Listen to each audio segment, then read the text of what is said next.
এই হচ্ছে আমার শাড়ি লুক। তো সবাইকে অনেক অনেক স্বাগত আপনাদের সবার প্রিয় সীমা ঘোষ ব্লগে। তো আজকে হলো সোমবার, আজকে বহুদিন পর ব্লগ স্টার্ট করলাম, কারণ গত 2 সপ্তাহ ধরে যা গেল মেন্টালি বা ফিজিক্যালি আমি একদম স্টেবল ছিলাম না, ওই জন্য ব্লগ বানাতে পারিনি। তো যাই হোক, আজকে ফুল অফ এনার্জি নিয়ে ব্লগ বানাচ্ছি। এখন বাজে প্রায় সকাল 10:30। গিয়েছিলাম আজকে সোমবার, যেহেতু ফুলঝড়া হাট, তো হাটে গিয়েছিলাম, সেখান থেকে টুকটাক কেনাকাটা করে নিয়ে এলাম। নিয়ে এসে একটু ফ্যানের তলায় চুলগুলো শুকালাম, তারপর ভাবলাম না আজকে ব্লগ স্টার্ট করি। বহুদিন কোনো ব্লগ দিইনি। ডেলি লাইফে কি হচ্ছে না হচ্ছে আমার সব বন্ধুরা জানবে কি করে, তাই না? তো যাই হোক, যে কজনই আমার ব্লগ দেখে কিনা তারা সবাই আমাকে মিস করছে, সেটা আমি জানি। আজকের ওয়েদারটাও আজকে শুধু না, গত 2-3 দিন ধরে মানে ওয়েদার এত ভালো করেছে, রোদ্রের দেখা নেই, ঠান্ডা বাতাস আসছে, কোথাও আশেপাশে বৃষ্টি হচ্ছে। মানে গরমের যে তাপদাহ জ্বলছি সেরকম কোনো ব্যাপার নেই। তো যাক, নিশ্চিন্ত। ওই জন্য আজকে পরেছি শাড়ি পরে আজকে হাটে গিয়েছিলাম। শাড়িগুলো মাঝে মধ্যে পাট না ভাঙলে তো হবে না, দেখাচ্ছি আপনাদেরকে ব্যাক ক্যামেরায়। তো এই হচ্ছে শাড়ি। এই শাড়িটা এতটা নরম আর সফট, মানে খুবই স্মুথ, মানে ওই জন্য এটাই পরেছি। আর গ্রীষ্মকালের জন্য একদম পারফেক্ট লাগে। এত হালকা, কেনা আছে কিন্তু পরা হয় না। তো এই হলো ব্যাপার। তো এই হচ্ছে আমার শাড়ি লুক। কেমন লাগছে অবশ্যই জানাবেন। শাড়ি নর্মালি আমি পরি না, কমেন্ট বক্সে লিখবেন যে কেমন লাগছে। তাই আর কি, তাই এবার রান্না বান্না করি। তো এই হলো আজকে আমার শাড়ি পরা, বহুদিন পর আজকে শাড়ি পরেছি, শাড়ি পরে হাটে গেছি। শাড়ি পরলে কিছু না, নিজেকে মনে হয় যে না এবার বড় হয়েছি। আর মিঠি গিয়েছে স্কুলে, ওকে স্কুলে পাঠিয়ে দিয়ে ঘরে সমস্ত বাসি কাজকর্ম করে আমি হাটে গিয়েছিলাম, হাট করে নিয়ে এলাম। আর বললাম যে ওয়েদার খুব ভালো, জানি না কোথায় কোথায় ওয়েদার ভালো আছে। আপাতত রান্না বসিয়েছি, ভাত বসানো আছে। আর আজকে মিঠির জন্য নিয়ে এসেছি মাছের তেল দিয়ে মিঠি খুব ভালো ভাত খায়।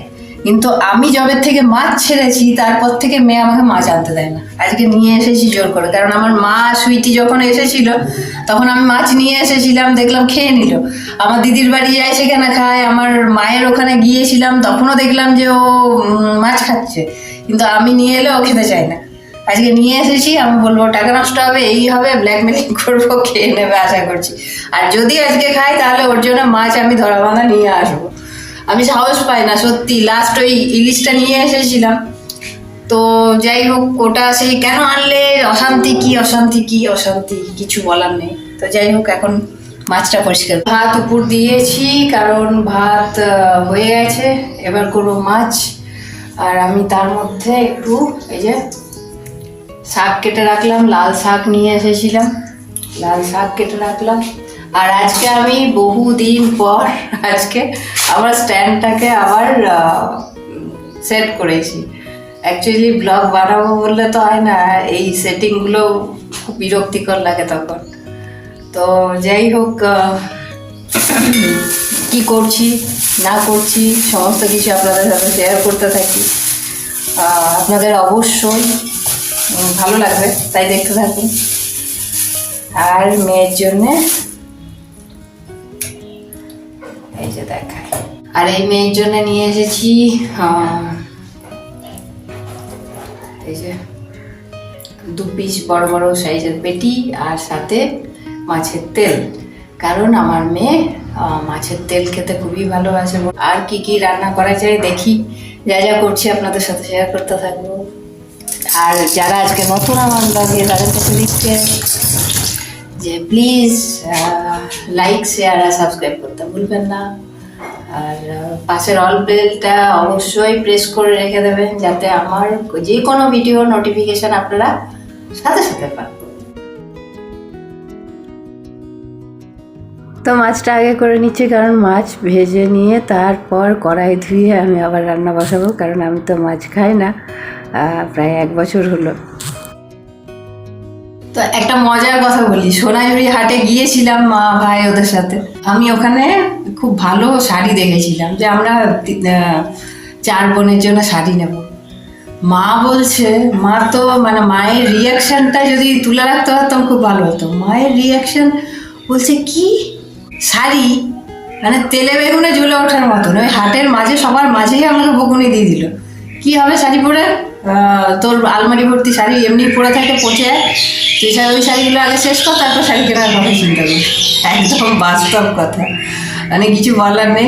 সত্যিই পরা হয় না, খুব মানে লেজি টাইপের হয়ে গেছি। একটা কুর্তি পরে নিলাম, পরে নিয়ে চলে গেলাম বাজার হাট, মেয়েকে টিউশন থেকে আনা, যাই হোক। তো এখন চিন্তা করেছি যে না, শাড়িগুলো এবার পরতে হবে, নাহলে শাড়িগুলো নষ্ট হয়ে যাচ্ছে, খারাপ লাগে নিজেরও। তো যাই হোক, মাঝে মধ্যে এবার ব্লগে শাড়ি পরে সীমা ঘোষকে দেখতে পাবেন। তো মাছ ভাজা যা হোক কমপ্লিট হলো। এবার শাকটা ভেজে নিই, শাকটা ভেজে নিয়ে তারপর পটল।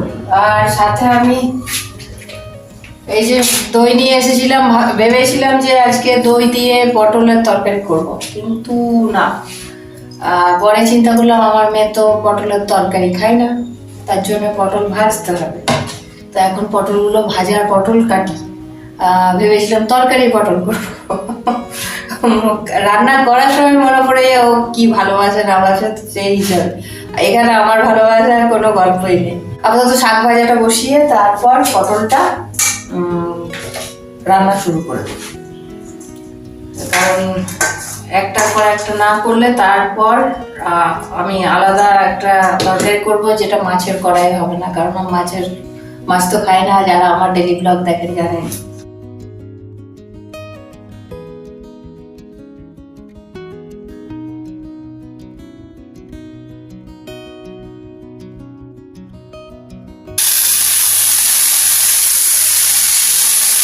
তো যাক, রান্না বান্না কমপ্লিটের মুখে, এঁচোড়টা হয়ে যাক। এঁচোড়টা হয়ে গেলেই মোটামুটি রান্না কমপ্লিট, কারণ আমাকেও তো কিছু একটা খেতে হবে, ওই জন্য এঁচোড়টা রান্না করলাম।